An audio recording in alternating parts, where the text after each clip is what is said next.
Hi, I'm Megan Elliott, co-founder and managing director of GingerCloud Foundation. Thanks so much for joining us for Series 2 of our podcasts, Creating Inclusion Ambassadors. The aim of this podcast series is to provide a platform where people can share their stories of inclusion within their communities. And we'll begin to learn the skills needed for all of us to ask why not to inclusion and accessibility. Hi, Kitty. Hi, Megan. Thanks so much for joining us today to share with us your stories of your community, the barriers to inclusion and participation that you see, and how you are becoming a champion for change. We'll be asking you questions that will help us understand who you are, why inclusion matters to you personally, and the barriers that you've seen, and what you've done to champion the inclusion of girls, boys and young adults with autism, Asperger's or other learning and perceptual disabilities. So to start off, just tell us a little bit about who you are. The basics. I'm 19, third year out of school now, and third year uni student. I'm at UQ at the moment studying secondary teaching and arts. And I've been part of MRP now this will be going on my third year, which is very exciting. So, yes. Fantastic. Now, I love that shirt that you're wearing as well. Thank you. So do you want to describe for us what's your role within GingerCloud? So this year I've been starting a new role in the last couple of weeks. I am now the regional coordinator for Brisbane's clubs, MRP clubs. So there's 8 clubs across Brisbane that I'll be looking after, helping the families and everyone involved in MRP. Which is very exciting. Fantastic. Well, we're very excited that you are a part of our role formally as well. So after being a player mentor and then an assistant coach and now a regional coordinator. Yes. Fantastic. And also support working with Max, which yes. is lovely. Yeah, that's great. Well, tell us a little bit more about that. What does that look like? Well, I've been support working with Max and your family now for the past year and a half, which is time flies, gosh. But I've been Max's primary support worker now. We've just got a new one, luckily. But no, I've been working with Max, just doing all sorts of stuff, really, building his confidence, building his social skills, picking him up from school, doing the bus, tying shoelaces, all of that sort of stuff. But I think the most exciting part at the moment is teaching him how to drive. But it's been the most life-changing job I've ever had, honestly. Like, I look at all of my friends and they, go to Macca's or go to their cafes for work, and I get to go and get Max every day, which is so exciting because he has developed so much in the last year that I've been working with him, and being able to see those small changes but also on a big scale is incredible. It's just so cool, really. Well, you've changed his life. Yeah, and he's changed mine just as much. Everyone says that. Everyone's like, oh, you're doing great things for him, and I say, well, he's doing great things for me too. Yeah, you learn a lot in a relationship like that. It's a lot of give and take, which is fantastic. So yeah. And Kitty, are you his favourite anymore? No. So I got replaced very quickly, very bad in the first minute, I think. Yeah, he clapped eyes on Tom and that was it. So he got a new best friend, and I've just been cast to the shadows. I'm like the bad cop. So, I'm the one that still makes him do his homework and uses his manners, and him and Tom just go off and have too much fun. No, I'm the one that says no to Betty's Burgers every day. So it's very funny though. Oh, but it's also great. I don't mind being the bad cop when you get to see him making so many friends. It's just, you're not really the bad cop. Oh, I think I am. Like, he just rolls his eyes at me.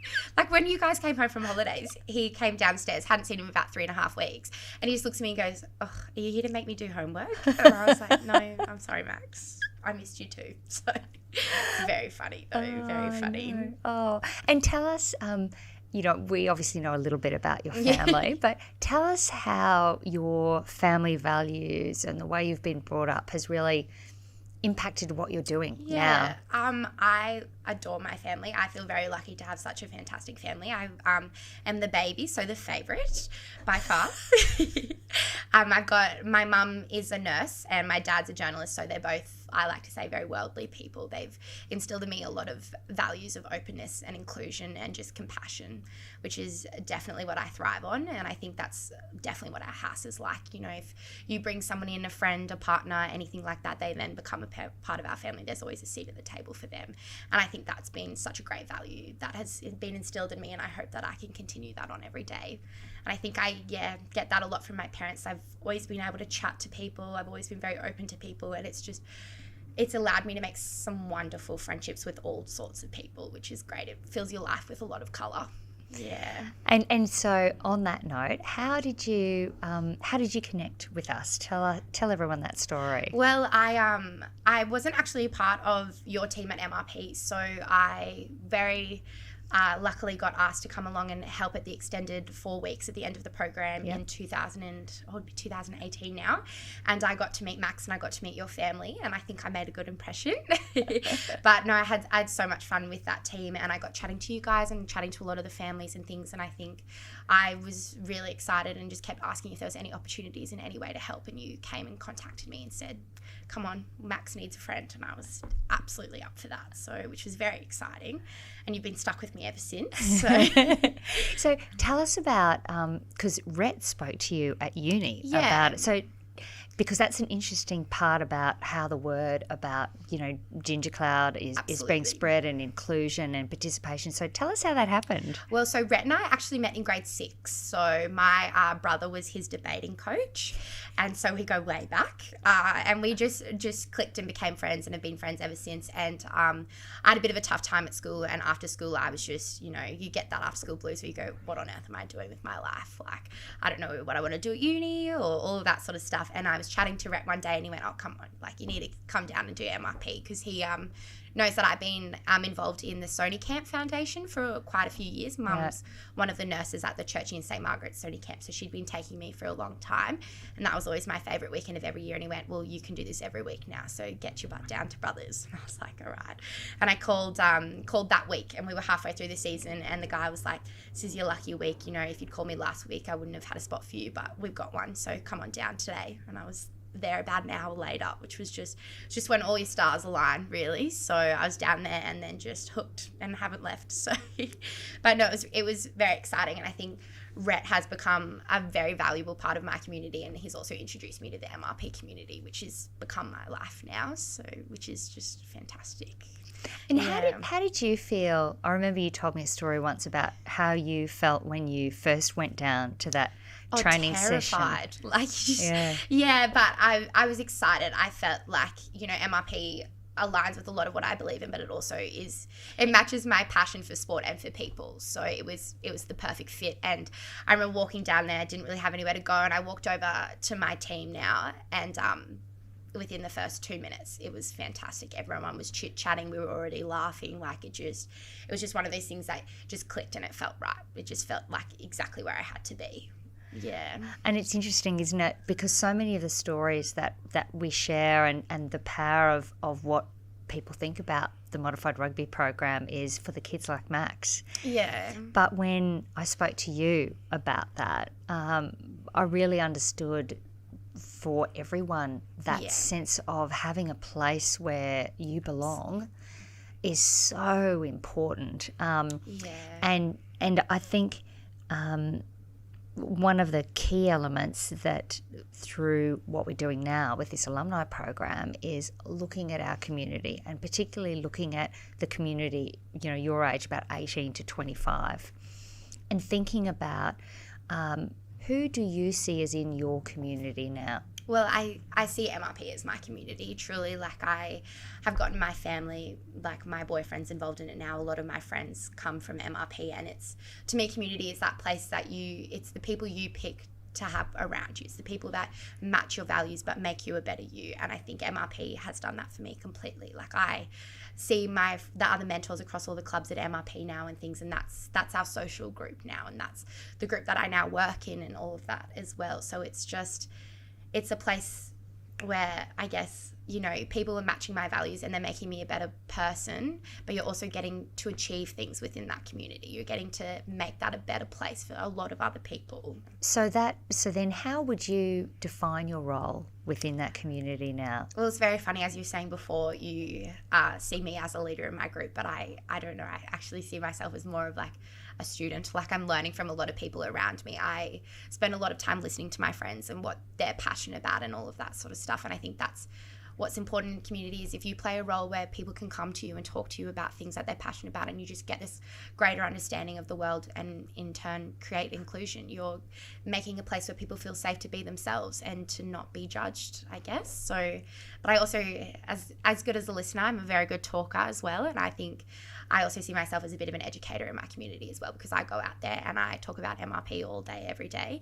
And I've become that person that my friends can go to, because a lot of my friends don't understand disability. I didn't know it very well before MRP and things.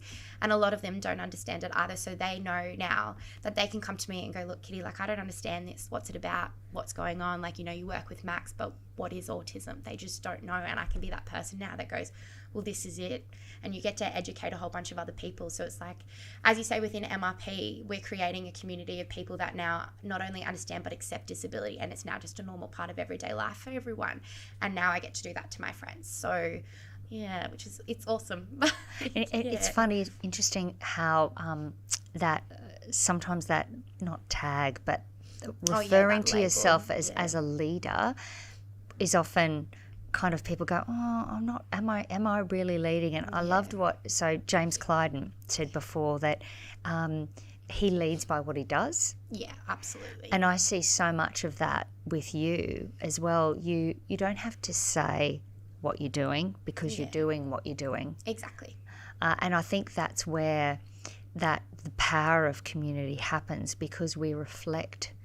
You attract people who share those values, but then you help them take their values to another level as well.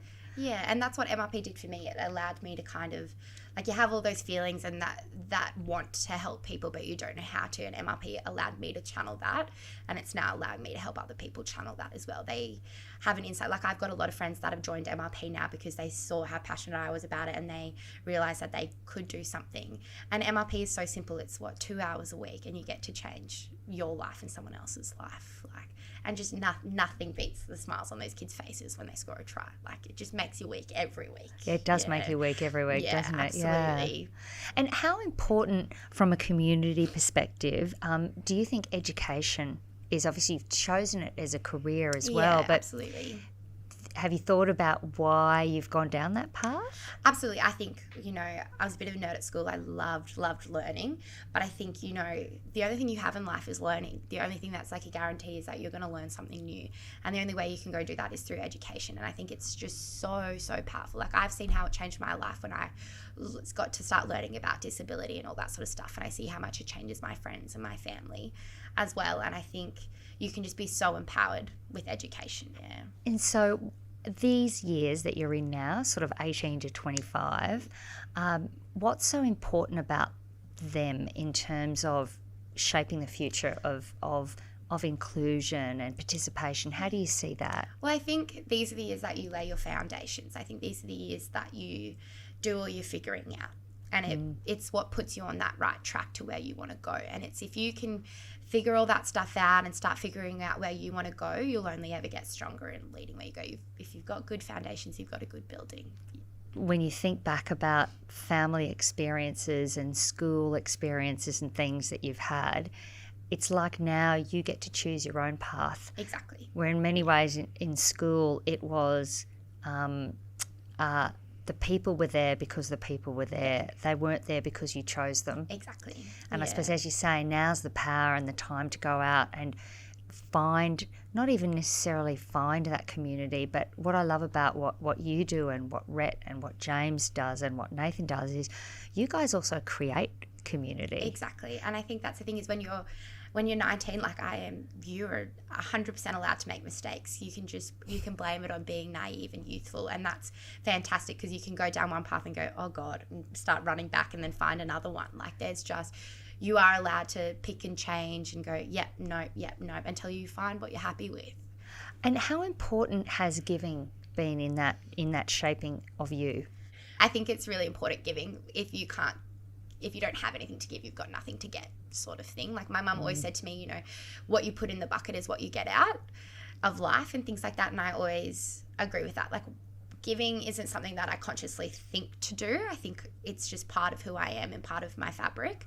But if you can't give, you're not going to get anything in return either. So I think you can't get anywhere without giving a little.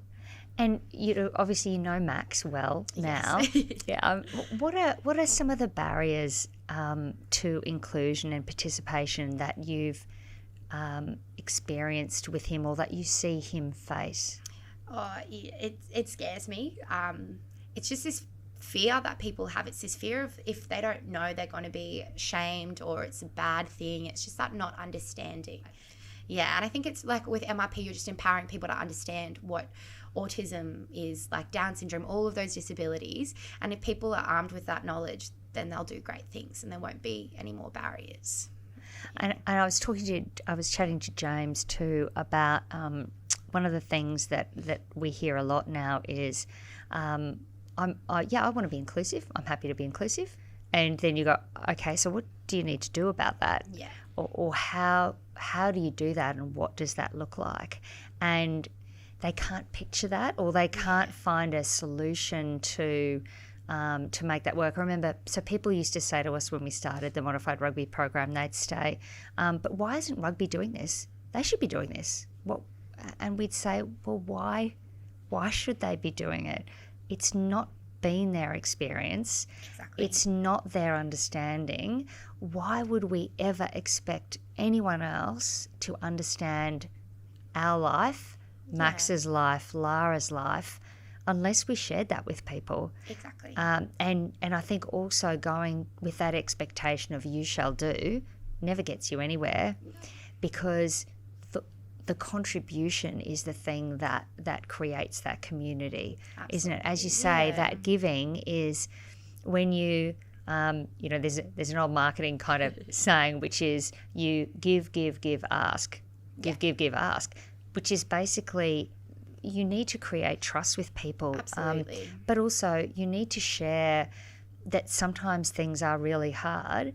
We don't expect you to solve the problem, but together, if we come together as a community, absolutely, I bet you together we could find the solution. We can't do it independently, but I reckon if we all put our smart heads in a room, we could find a way to do it.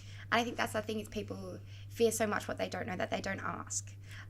When I came to MRP on that first day, I was in the deep end and I was fine, because I just would turn to one of the other mentors and go, all right, like, what am I doing? What do I need to do? And I found that a lot, like, especially being an assistant coach. Tim was running the team and everything like that, and he had all of the kids to look after. So occasionally a mentor would just not have any clue what to do. So I'd go over and be like, well, you can tell them to do something. You can tell them, hey, look, you actually can't run away. You need to come over here. And they were all like, oh, what? Like, can I do that? And I was like, yeah, you need to. Like, that kid's running off. You need to stop him before he gets to the road. All of that sort of stuff. And I think it's just that understanding that if you don't know, that's completely okay. Just ask. Just ask someone who does understand. And when I had problems with Max that I don't know how to deal with, I came to you in the beginning and went, all right, Megan, I don't know what's going on. I want to be able to look after Max the best I can. So how do we do this together? How do I find a solution? And you even sometimes are like, we don't know what we're doing either. This is life changes as it goes along, and you've just got to figure it out together. And that's it. I think that's where community is so important, because if you don't know, you have to have those people around you that you feel like you can ask and go, I don't understand. Please just lend me an ear and some advice. Yeah. Why, for you, why does inclusion really matter? I was brought up knowing that, inclusion to me is no one gets left behind. And that's always been the rule in our family. No matter what, no one gets left behind.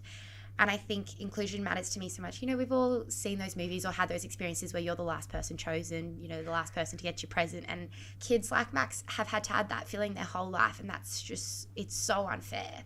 I think inclusion is so important because no one else should ever feel like that, let alone for their whole life. A little bit of a summary for the kind of the end of our chat is, what would you say to someone at uni who you'd met for the first time, that wanted to know how to do inclusion well? What would you say to them? I think just be open and honest, and just listen to people, listen to their stories, listen to their life, and be open with who you are too and what's important to you as well. I think the only way you can ever be inclusive is if you are real, if you know what people are going through, what people's struggles are, if they know your struggles too. Well, Kitty, thank you. That's just that's amazing. But I was wondering whether there's anything else that you Is there anything else that you'd like to share, or any other stories you'd like to add about what it all means to you? That's a tough one. Again, so hard at talking about myself. I think, MRP really has become my life, and it really has changed my life. I know it's a bit of a cliche, but at the end of the day, MRP does mean the world to me, and I see this as an opportunity to change the world. I see it as generating a whole bunch of people now who do inclusion every single day, who see a child. Like, I hope that, like, when I grow up, my child can get on a bus, whether they have autism or not, and no matter who they're sitting next to, they can chat. That's all I want in the world, is for people to just be friends and have friends. That's all that I see MRP as, is I see it as a bunch of people coming to hang out and be mates. Thank you. That's really, really beautiful. And you are a member of our family now, and it's just every day we see Max change and grow, and then all that Tom does with him as well. And your reaction when we sent you that video of Max driving for the first time, I mean, we never, but if people understood what planning and what work it took you and Tom to make that happen, they would be so proud of your commitment, your just your ability to understand what Max needs. And if we can create many more young people like you, if we can nurture more young people like you, I would die so happy knowing that that we have created a generation of young people for whom disability is normalised, and that's what we really want to do. Yeah, well, you make it easy. You make it so easy to be a part of something so fantastic. And I hope you know that we do this for Max too, and we do this for these kids too, because they deserve the world. Yeah. Thank you. Thank you, Kitty. Thank you.